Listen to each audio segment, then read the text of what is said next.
In this video, I'm going to show you how to replace the washer fluid tank, comes with the pumps, on this Honda Element. Let's get started.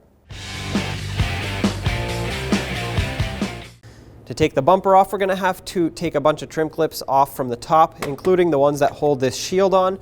So let's start here. I sprayed them all with rust penetrant because a lot of times these get stuffed with sand and other debris that sprays at them, and this usually helps them slide out a little bit better. You can use a trim tool to pop out the center and then pry out the rest of it. I like to keep them together when possible. Regardless, these do break often, so if yours break, you're going to want to have some replacements on hand for reinstallation. With all of these out, you should be able to lift this piece right up and off of here, set it aside. There are 3 more right behind, or I guess on top of the headlights on both sides. We'll have to remove these as well. And with these 3 out, do the same to the other side. On each side, right at the corner where the fender meets the bumper cover, you'll see an 8mm screw. Go ahead and remove this one, and then of course we'll do the same to the other side.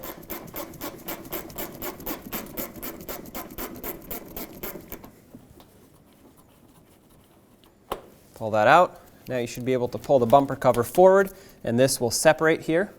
You may need to pull this out like this, and then there's a little piece underneath. That is the bumper cover. This piece right here is the fender. As you can see, now I can pull away.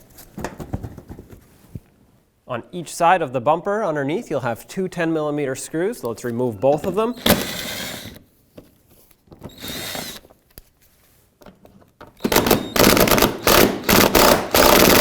And right in the center, you're going to have 6 push clips, 4 running along the back side here, and 2 in the front. Let's remove them all.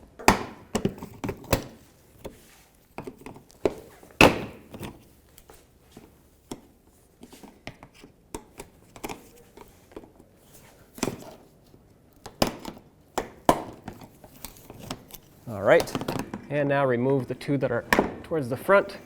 There's one here and one on the other side. If you have fog lights, make sure you unplug the bulbs, because otherwise the harness will still be attached to the bumper cover through the fog lights. I do not, so there's nothing for me to unplug here. At this point, I can pull the bumper cover away on both sides, support the center as you do this so it doesn't fall down, and you should be able to pull this away. There you go.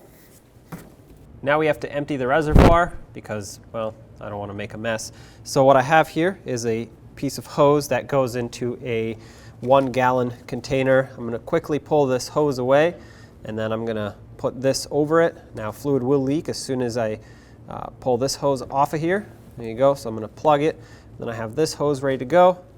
I'm going to attach it here, make sure it's staying on, and this is now going to drain in a receptacle so I can reuse this fluid. Obviously, if you don't have a lot in the tank, well, you could just pull this piece out, but I'm going to reuse my fluid.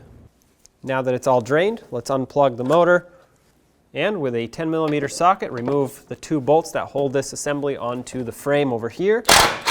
And the reason I say that is because there's actually one more, but it's up above.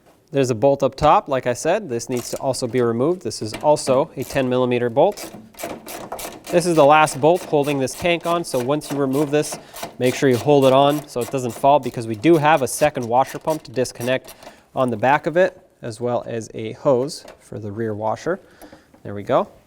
Now you can grab the washer tank. You can't go too far with it, but you should be able to twist it enough to where we can unplug this connector in the rear, as well as the hose. Some fluid will leak out of it. All right, there we go. Now, you should be able to get this out of here. Make sure you don't pull on any wires by accident. It keeps getting caught on the headlight, but here it is. Now let's put the new washer tank back in here. Try to fish it through and make sure it comes out the other side without catching any wires. You're going to have to put the hose back on this. Make sure you get the right one. The clear hose is the one for the rear washer. It's going to be somewhat difficult to see because you don't have a lot of slack in the hose.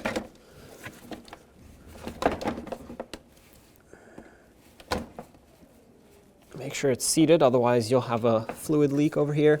And of course, plug in the connector. This one's also difficult to see. because you can't pull this too far away. All right, so that's connected now. All right, let's move to the top and bolt it on. Now let's get the 10mm bolt resituated at the top here. Thread it on, and we'll make sure it's snug. Be careful when you tighten this up because it's squeezing onto the plastic. You don't want to crush it and break the plastic. There we go. Now let's get the 2 bolts back in at the bottom here. That's 1. 2, reconnect the hose.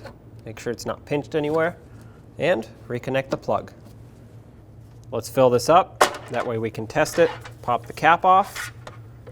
And put your favorite brand of washer fluid back in.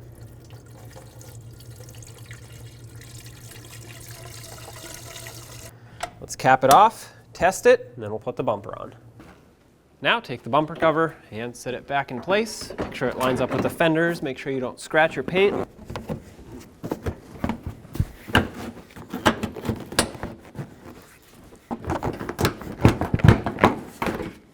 Now let's get all the push clips back in.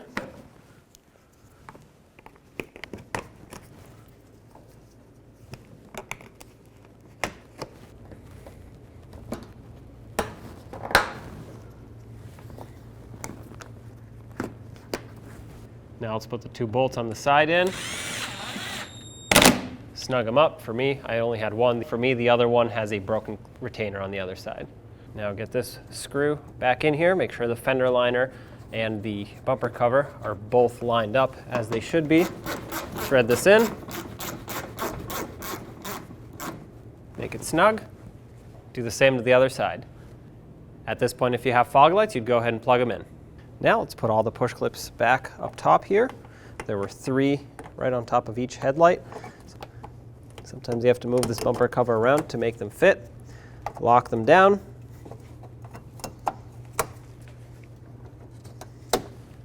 Do the same to the other side. There's actually supposed to be a push clip right in the center here. We did not have one when removing this bumper cover, so I'm going to install this one. And then on top of that goes this shield. You're going to want to line this all up, and now put in the rest of the push clips.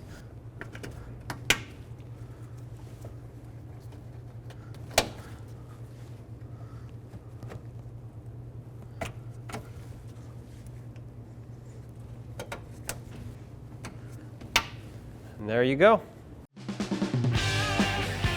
When only the best will do, demand TRQ. The only company that lets you view before you do. TRQ is committed to offering the highest quality aftermarket auto parts that are engineered for peace of mind. Thanks for using and viewing with TRQ.